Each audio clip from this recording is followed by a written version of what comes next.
Yeah, no problem. All right, folks, we're ready to start our next talk. We have Christie Dudley doing corporate governance for fund and nonprofits, excuse me. Christie started with a Bachelor of Science in Electrical Engineering with an emphasis in digital communications. She went on to work in network engineering and finance and manufacturing before jumping ship to study anthropology.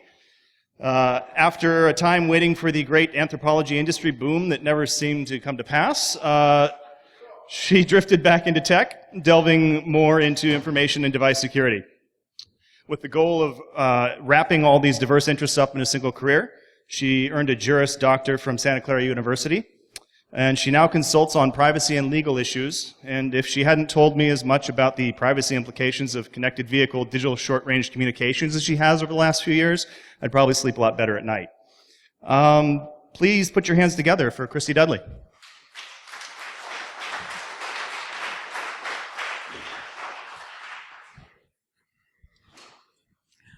Wow, that was more of an introduction than I really expected. So I'm here to talk about something kind of on the periphery of everything else that we've been talking about here this weekend. And the idea is that I've worked with a lot of you. Jack Daniel at BSides Las Vegas talked about forming your own nonprofit and different not-for-profit models that are options, really with the idea of encouraging people to start these.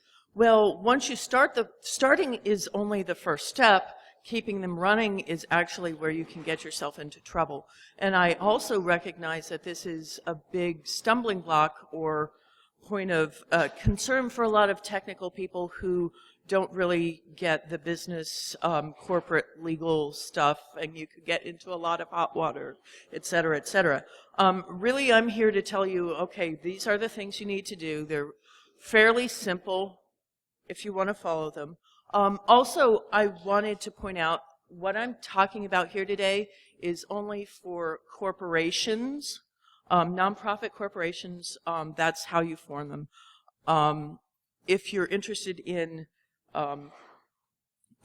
for-profit corporations, a lot of what I'm saying here will apply, but other forms of organizations, not so much. Okay, who am I? I am technical. He gave more of an introduction than I planned to.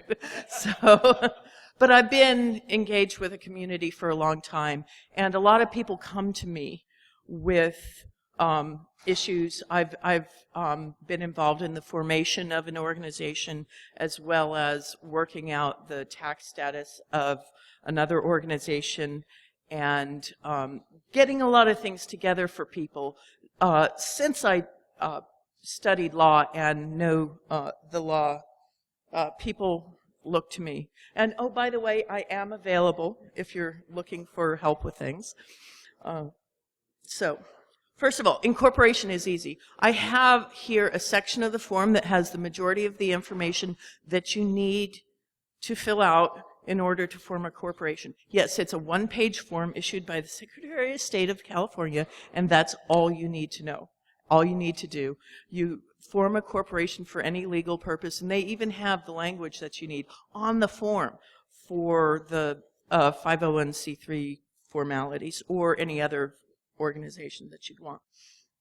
So a lot of people wind up, I have to make an aside here, a lot of people wind up paying $900 for online services to file their organizations, which is kind of silly because this is a simple form. It's easier than a tax form. But that's the first step. It's an easy first step, and anybody can do it. So it's $35. Why not? The real question of why not is accountability. Okay, you file the form. You are now accountable as an organization. If you had a for-profit, you'd be accountable to your shareholders because they own you, your organization. But since you're not and you don't have shareholders, you have donors who you are not answerable to, because that would wind up being very close to a for-profit organization if you're operating at the will of your donors. So you'd like to encourage donors, but they can't tell you what to do. So who can? Nobody. Nobody can tell you what to do except the state in a few very specific corporate formalities. So what the state's done is established or defined roles and assigned duties. Every state has done this. It's a fairly uniform practice, although I have a focus in California. I really look at California law, so that's where I'm looking from. So the formal rules. Okay. Before you become incorporated, you don't have officers. You can't have officers because you don't have an organization to be officers of. So everybody who is acting as an officer is actually legally called a promoter. You're promoting the organization, you're establishing it, and so that role is a separate role from the time that you become incorporated. And then once you become incorporated, you have your board of directors and your officers. People get these confused a lot. Officers are different than directors. Directors don't do anything. That's the role of directors. They are not supposed to do anything. In fact, it's kind of a cultural common belief that it's a good idea not to have, or to have at least half of your board of directors not involved in any operational role at all, so that they can be outside advisors and have a unique perspective. So the board of directors, they only make decisions and tell other people what to do, basically. So the other people who actually get stuff done are the officers, the president, the treasurer, the secretary. These are legally defined roles. You must have each office filled in every organization. You can't, leave an office empty. So you have to have either an acting or an active or a permanent. And then there's another legally defined role that covers all the other, whatever, if you want to call them officers, if you want to call them members, whatever, everybody else other than these three and the board of directors, they're just agents. Board of directors, by the way, aren't agents, and that'll become more apparent. Agents are people who do stuff but don't have the accountability of other people. So here's a relationship, and it's really important to consider the directors hire and fire. That's one of their major roles. They hire and fire. That's a decision. They make the decision on the budget. They make decisions on what you will be doing next year. Really high-level stuff, but not, down in the weeds, we need to get this person or that person in. Directors don't, if you have an organization that's, say, looking at a conference, your directors aren't the ones who pick the speakers. You have people for that. And that's more of an operational role because you're having to do stuff. So although the directors hire and fire these people, they can be the same people. It's not always a good idea to have them all exactly the same people.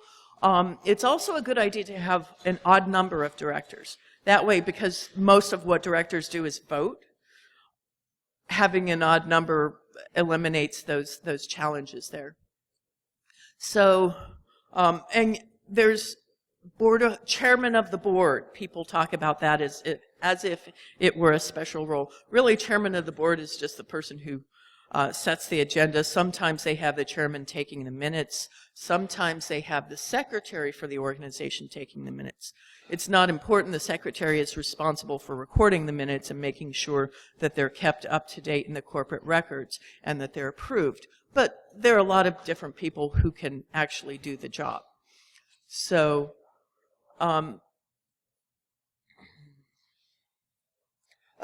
the The next problem that you get with this kind of structure is in selecting so the directors select, like the president quits, you need a new president, the directors select, or the president's bad-mouthing the organization, you want them out, the directors select a new. Well, the problem is who selects the directors? In a for-profit corporation, you have shareholders, and the shareholders vote, and they say, okay, this director is our director. But that can't work with a nonprofit because you don't have shareholders. So there's no statutory way to deal with this. On almost every other thing having to do with a corporation, there are defaults. You can change the defaults, but there are defaults. But there's no default for selecting a new director. Usually what happens is the other directors get together and decide. But it's really a good idea to have that in your either articles of incorporation, which was that one-page form, so you probably don't have it there, but your bylaws, which talk about how your organization operates. It should have director selection in there if you're a nonprofit corporation. So, oh, and one more thing I wanted to point out. I think I'll get back to this later, but the president has to be different than a different person than the secretary and treasurer, but the secretary and treasurer can wear two hats. They can be both the secretary and the treasurer. That's giving an awful lot of power and an awful lot of responsibility to a single person, and we'll get back into that. But this can be a total of 3 people, and you're done. It's usually a good idea to have at least 4, but that's what can happen. Okay, directors. Their responsibility is to approve the bylaws and attend meetings, at least one a year, and follow all the duties that every single officer and director must follow. And these 4 duties, it's really important that everybody who is responsible for leading a nonprofit organization be aware of these. So first I'll talk about the meeting formalities. You have to have one annual meeting. You have to have formal notification unless it is a standing board meeting, and this has to have any agenda items that aren't recurring.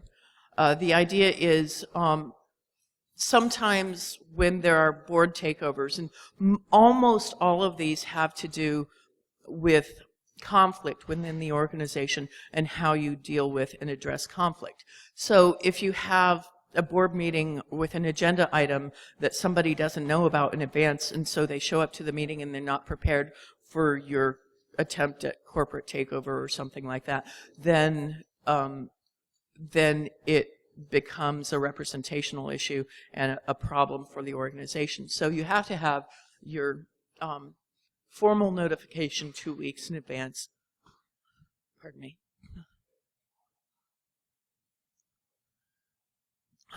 So you have to have a quorum. So you have your formal notification and you send it out when all the officers or all the directors, I'm doing it too, all the directors you don't like are on vacation. And you know they're going to be gone, so they can't show up. That's not okay. You have to have a quorum, and you have to, the statutory default for quorum, I believe, is 2/3 of the directors. But you can change that in your bylaws if you want to do that. All binding decisions, mainly things like appointing the president, approving the budget, all the really important stuff must be made, making commitments, they must be made in a meeting where you have recorded and approved minutes. Minutes have to be approved by the board as well, or else they could be called into question if there's challenge. So they have to be recorded and approved, and they have to be, or unanimous consent. And I've seen a lot of stuff. Unanimous consent is a really good way to get stuff decided in an organization where people are on the go, because you can do it asynchronously via email. A lot of the reason for the meeting minutes is that these are public. You have a public corporation. You have an organization serving the public. The public has a right to review these minutes. And they have a right to see who voted on which issues. So, moving on. Fiduciary duty. This is a duty for you're responsible for your organization. You have to take care in how you spend your money. This is tax exempt donations. The donors can't make a complaint, but the Secretary of State, the DOJ in California has an interest in charitable organizations, so that to make sure that they're still operating as a charity for public benefit, and so they from time to time look in on finances. So you need to not use a little sense here in serving your organization, not yourself. Duty of care. You need to pay attention, and it's your responsibility to keep up with what's going on with your organization. Ignorance of what's happening in your organization is not a defense against anything that's bad that's happening. Once you step up to that role, if you don't know, then it's on you.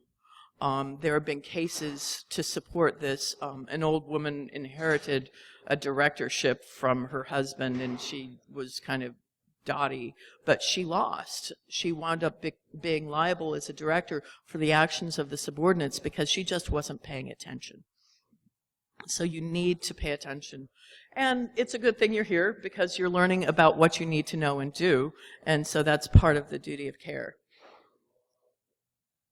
Duty of loyalty is you can't compete with your own organization if you're a director. And there have been a lot of interesting things. In Silicon Valley, duty of loyalty is actually one of the things that's contracted out in the bylaws or in membership agreements, various documents where, say, an investor wants to invest in multiple companies and put his guys on the board of directors.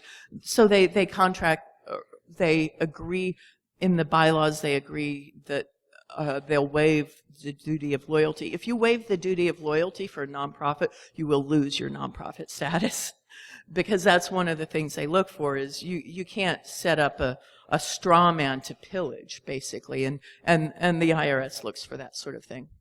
And it's really important not to talk down your own organization even. It seems very counterintuitive, but it's the sort of thing that you stand for that organization for a reason, and you need to continue standing for it, or else you'll tear down the work of everybody else around you, because you speak with a louder voice than those outside your organization. The duty of good faith. You can't give lip service and expect to get away with it. The courts figured that out a long time ago. You can't get around the fiduciary duties or the duty of any of the other duties simply because you've come up with a good story to explain it. They actually can dig pretty deep and determine that what your actual intentions were. Okay, moving on. We're talking about officers now. I'm good time, I guess. The officers are responsible for how the organization works. The directors, a lot of hot air. That's their job. And often in a for-profit, and sometimes even in nonprofit corporations, if they're large, they get paid for that. And it's reasonable to pay them because the decisions they make are so weighty. If you're throwing around thousands or millions of dollars, hundreds of thousands or millions, not thousands, then there's a lot of responsibility on your shoulders. So anyway, the president is responsible for the overall functioning of the organization, but there are not any specific duties for the president. The president doesn't have to do really anything except lead the organization on a day-to-day basis. But again, those general duties, they apply to everyone, including the president. So the secretary has a lot more. In fact, I talked to somebody who is a secretary for a nonprofit organization, and he said, oh, wow, I have all the power. I sit down on the board meetings, and I take notes, and I could post anything, and they'd approve it. That's kind of one of those bad faith sorts of deals, but he always posted everything correctly. But it's their responsibility to keep the corporate records. So if a member of the public decides that they want to go and look at your records, because corporations are answerable to the public if they're public, then they have to, you have to have them ready and a reasonable time present them. You might have requirements like if you have to mail them or something, or they have to show up at your offices, but they have to be made available. And also decisions. Every decision that's made by the organization to include, especially to include the budget, that has to be in that record that's approved by the directors. And then treasurer. This is the last specific role for an organization. They have to keep all the financial records, just like the secretary keeps records of all the decisions, the treasurer keeps records of all the finances. And it is the treasurer's duty to make all the necessary tax filings. So if there's any discrepancy, it's also on the treasurer to figure that out or make it up. And that can be kind of scary for somebody to take on that role as well. So now you have all these responsibilities. What do you get to do? Okay. The board of directors votes. That's their thing. Nobody else gets to vote. This may sound obvious, but some people don't get it. So, in fact, in California, they've recently passed a statute figuring out that there have been shadow board members floating around, unduly influencing organizations. And so they passed a statute saying you can't do that. Everybody who's there has to have a specific reason to be there. Frequently you see, like, for example, the secretary is not on the board. The secretary's there to take minutes. That's cool. It's not cool to have people who are not board members who are influencing the board. But the treasurer and the president have the authority to spend money. The president, if you recall, has no accountability, but he has the ability to spend money, which is kind of cool and kind of scary and broken. But only one person has to be accountable for each item, and the treasurer is responsible for that. The president should be fired by the board if they come into conflict, but that's how it works. And that's pretty much it as far as authorities specific to the roles. But there are those two special roles that I talked about in the beginning, the promoter and the agent. The promoter's role is, as I mentioned, before you form a corporation, there's a lot of stuff going on. You've got to form the corporation, you've got to get all your agreements and all your contracts and all your stuff together. It's important that to recognize that as you're beginning to form, each person takes on that liability personally. You don't have the protection of the corporation. You don't have the organization. They don't own it. They don't have it. They're not responsible for it. It's all on you as an individual. As soon as the corporation forms, a couple of things can happen. First of all, you have to grant the property to the corporation. Second of all, you have to sign over or the board has to adopt all the agreements and contracts. That's kind of a weird thing that happens. And then the third thing is you have to, with all the people you have contracts with, you have to get what's called a novation, which means that the person you sign the contract with has to agree not to hold you personally liable any longer, which can sometimes be a problem if they don't understand in advance that you're forming this organization and that although you're signing it now, you want to have it signed over to the organization once it's formed and legal. So, because what happens then is they can no longer go after you and all your assets, and you have this limited liability, brand new, has no assets organization. They might not want to agree to that, and they might want to rescind the contract entirely and say, forget it. Question?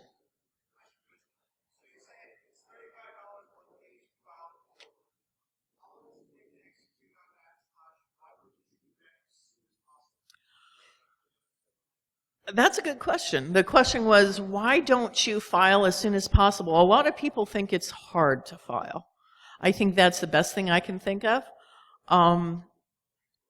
But you get your corporation backdated to the date that they receive it. So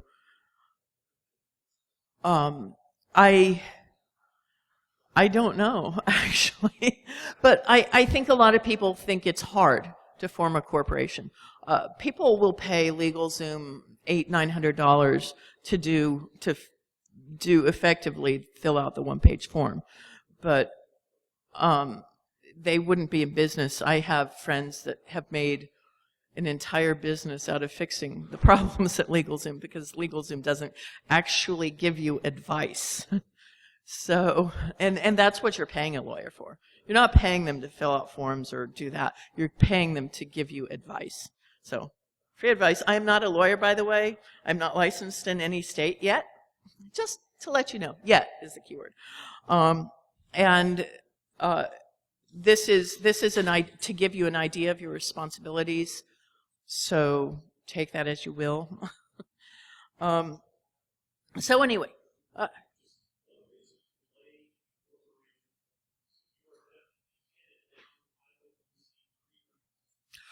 Oh, right.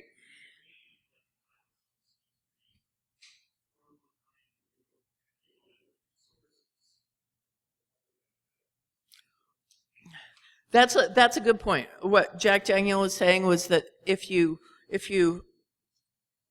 not well, first of all, if you plan to be a 501c3, then you need to not do certain things, and that's a state thing.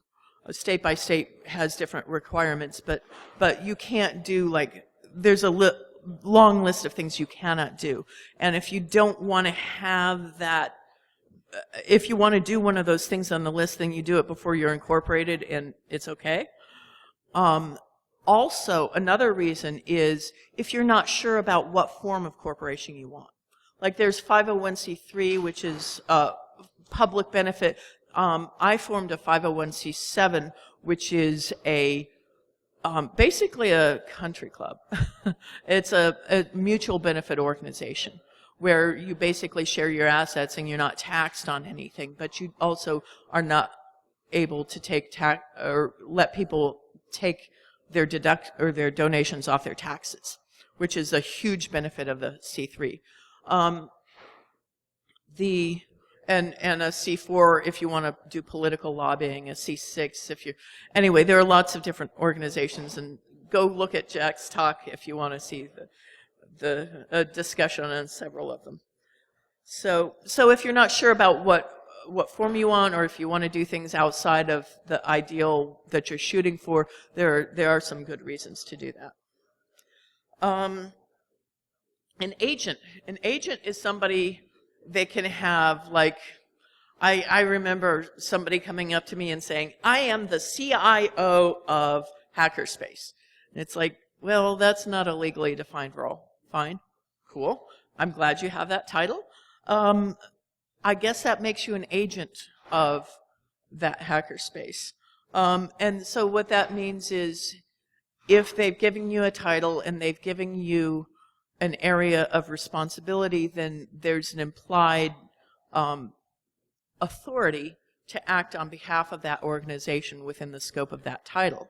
So the commitments that you make are binding to the organization unless the organization says otherwise.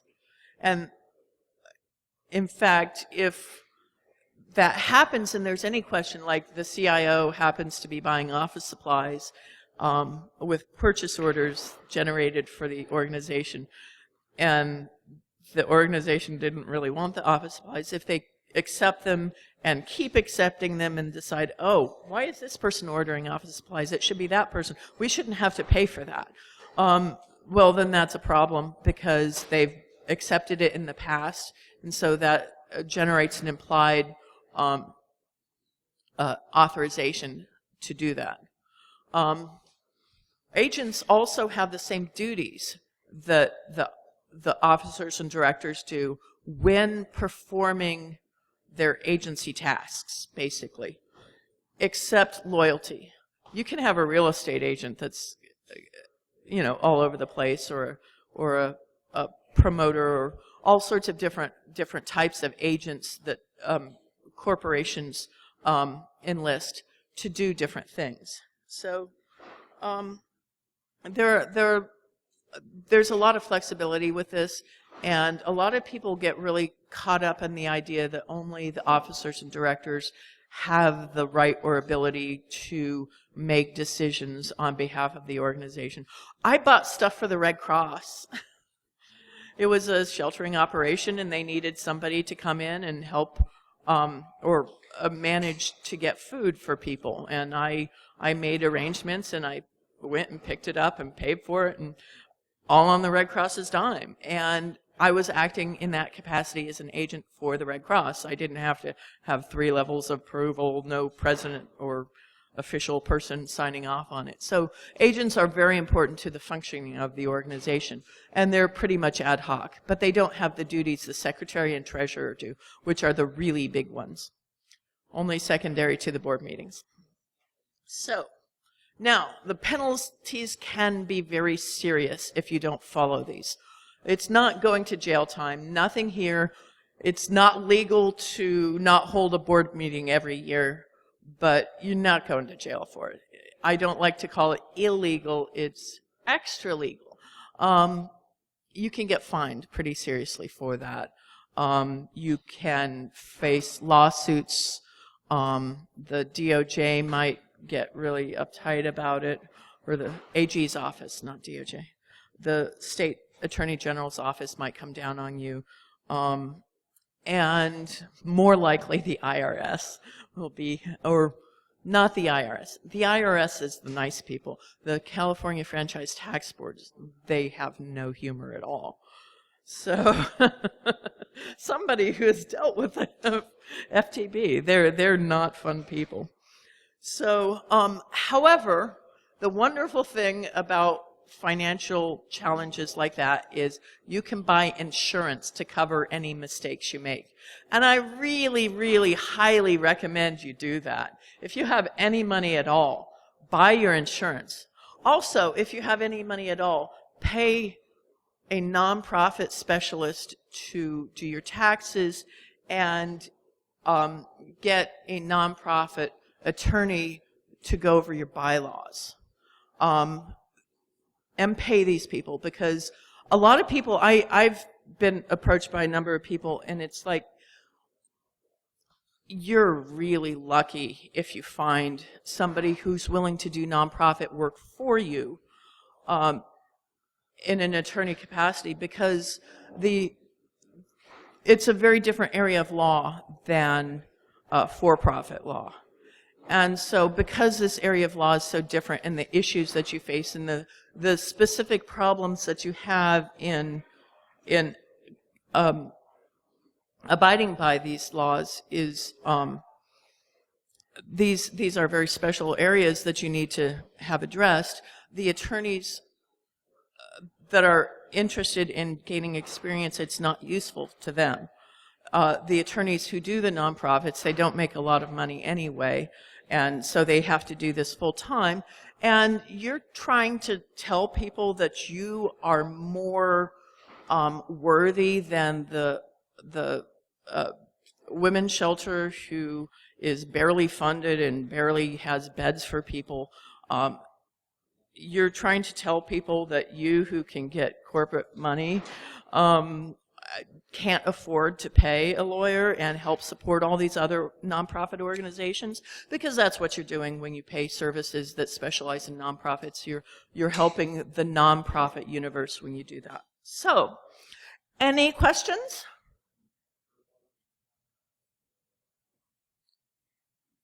No questions. In the back.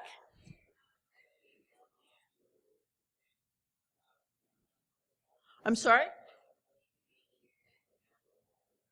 Yeah, my slides will be available, so that you can go back and look over them. I usually post them on SlideShare. I have a SlideShare that I have all my slides posted to. So, great. Any more questions? Wow.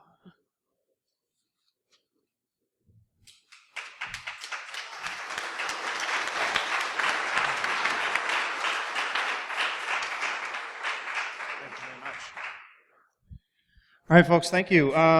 We are going to take a break, and we'll be back on the hour with our next talk, which is